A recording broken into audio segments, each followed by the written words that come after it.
An important update on the Elmhurst sexual assaults and the arrest made earlier today. We have a live report for you on the way. Plus, an arrest in a New Bedford cold case. Police able to do that by testing a previously untested rape kit that had been sitting around for years. What took so long?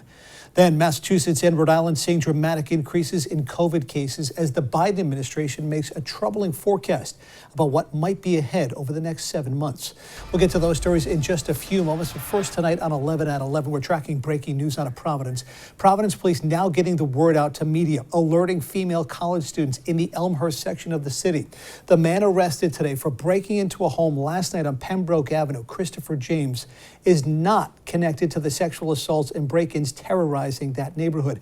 That, of course, means the sexual assault suspect is still out there, lurking.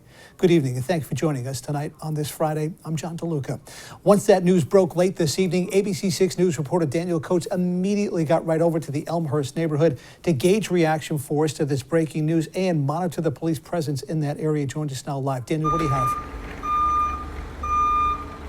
John, Providence Police told us just 2 days ago that they're going to increase presence here in the Elmhurst neighborhood. And just in the last couple of minutes, we've seen 2 cruisers go by. But take a look behind me. This is a college area of Providence. There's no real crowds coming down the road, no students lining the streets. However, there is a festive and celebratory feel in the air. You can hear music coming from these houses. You can see people going into these houses, and it should be, because Providence College is graduating in just 2 weeks. They had their last day of classes today. Johnson & Wales graduates tomorrow, so this is a festive time, and some terrifying news that they're getting. Some news that the students got, these 5 students that we talked to from Johnson & Wales, we broke the news to them earlier today. Here's how they found out. So we actually just got news that that arrest was not the one. Shut up. We thought it was the dude that did it. Unsettling. No, very unsettling right now. Because we all thought we're like kind of like low key in the clear. So we're in VO for like the first. Behind bars, whatever. But like now it's just. I lived in this house for 3 years.